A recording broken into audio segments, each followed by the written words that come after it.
Just seeing if I like books with the same title. Today's title is Watch Over Me. I have this version by Mila Gray and this version by Nina LaCour that I'm going to talk about.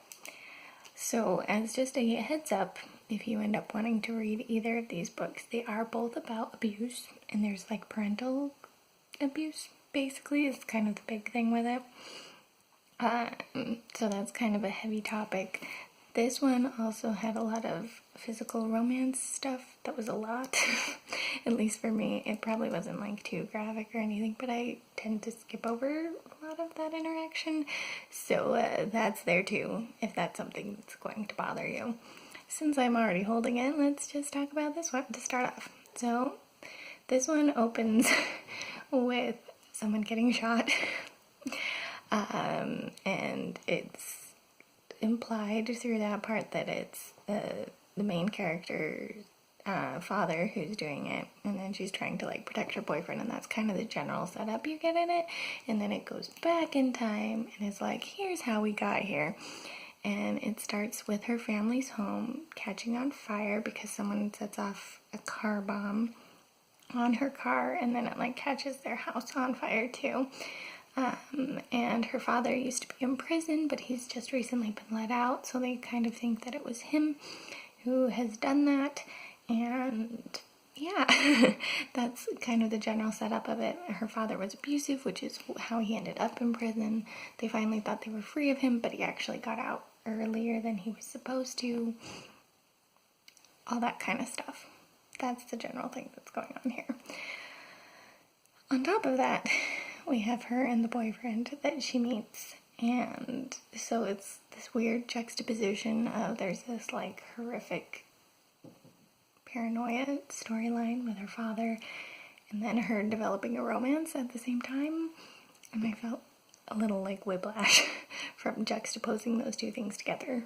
Not that you couldn't end up in that situation and find some solace in finding a relationship and some romance, but it was a lot for me, and I didn't really like how it's handled. The characters even kind of address it a little. Like, it's kind of weird to be starting a romance when your dad's out and there's all this paranoia that he's gonna come back and all that, but then at the same time it just brushes it under the rug, and all of a sudden it's like weeks have passed by and nothing from the father, so they're just having a happy little romance. And it was odd. It was odd. And as I said too, her romance with the boyfriend was a little more physical than I liked reading. So that's my general thoughts on this. It was definitely an engaging read. I also expected the gunshot to come back sooner than it did. It's in like the last 5 pages of the ending, and I was like, oh, I was expecting this to come up much sooner because, you know, you've got this paranoia of the father thing going on, and I thought it'd be like a midpoint in the book and then we deal with some repercussions after, but no, it was like the very end.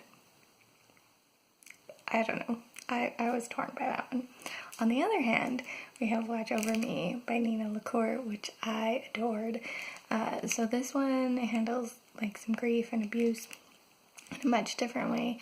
This girl has been put into foster care, and her name was actually Mila, which I thought was kind of funny since the other book was written by Mila. But anyways, her name is Mila, and she's been put into foster care, and her foster family is going to have a baby, so she's like, oh, they just want a baby and not me. And so she's leaving. She's going to this farm as like an intern to help do like some teaching for some of the kids that live there. The farm also has been known to like foster kids. That's like why they have the school stuff there. And they fostered like over 40 kids at that farm, and so she's like, it sounds like an interesting environment, hopefully something I'll like, and she's going off to do that. The fun thing with this is that the farm has ghosts, and so the ghosts are part of how she ends up having to deal with her trauma about the abuse and stuff that she experienced. And it was beautifully done. I loved it as like sort of a metaphor of how we have to look back at our past and accept our past into ourselves as part of ourselves in order to be able to move on and move forward. This one was really beautiful. I highly recommend this one. So yeah, but I don't want to spoil too much. I maybe already said too much anyways, but so good and so beautifully done. I loved how this one approached the whole concept of it. I thought it was very well handled. And then, as I said, with this one, it felt like the storylines were just fighting each other too much for me. So I probably won't ever read this one again. But I would definitely read this one again. So that's my thoughts on books that are titled Watch Over Me. If you happen to have read either of these and have any thoughts, if you have any other books called Watch Over Me that you think might be fun for me to do an additional version of this, feel free to comment down below. That's all I've got for now. I hope you guys have a great day and keep on reading and being happy. This is the Uma Arbor signing out.